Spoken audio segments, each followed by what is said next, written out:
દુકાનમાં અમારા ગામના રાજાના દીકરા કુંવર સાહેબ આવી રહ્યા છે. હું સુવર સાહેબ આવે ચોપડોમાં એ રાજાના દીકરા આવીને મારા હાથ પર કાપી નાખશે. આઈ.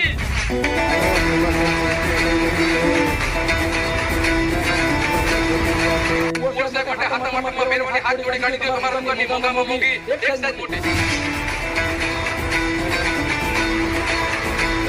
આ જોડીના કાપડ હારા એને પાટેવા નથી ને નકર અમારા કુંવર સાહેબ તમને બેને ફાડી નાખશે. સુવર સાહેબ મેરે મેરે ખાઈ જશે પણ કામ નહીં થાય. આ બધી જોડી એક મુઠ્ઠીમાં પેક કરી દો. હાલો. એ તમારી સાત જોડી પેક થઈ ગઈ છે. એક જોડીના 5000 રૂપિયા એટલે તમારા 5000 રૂપિયા અને 16000 રૂપિયાનો કુંવર સાહેબ તરફથી તમને હાથમાં બોનસ આપવામાં આવશે એટલે 51000 રૂપિયા. કાર્ડ તો બધીમાં ભૂલાઈ ગયો. તમે કુંવર સાહેબ ધ્યાન રાખજો. હમણાં કાર્ડ લઈને આવું. હાલો તમારો વિડિયો બની ગયો એટલે લાવો 200 રૂપિયા. કા તમે કુંવર સાહેબ નથી? અરે ના હું ભાઈ કુંવર સાહેબ નથી. ભાઈ મને ભેગા થયા તો એમ કીધું તો તને એક્ટિંગ કરવાના 200 રૂપિયા મળશે. હાલો હાથમાં ભાઈ જોડી થઈ ગયું. આ બધી તો કુંવર સાહેબની દયા.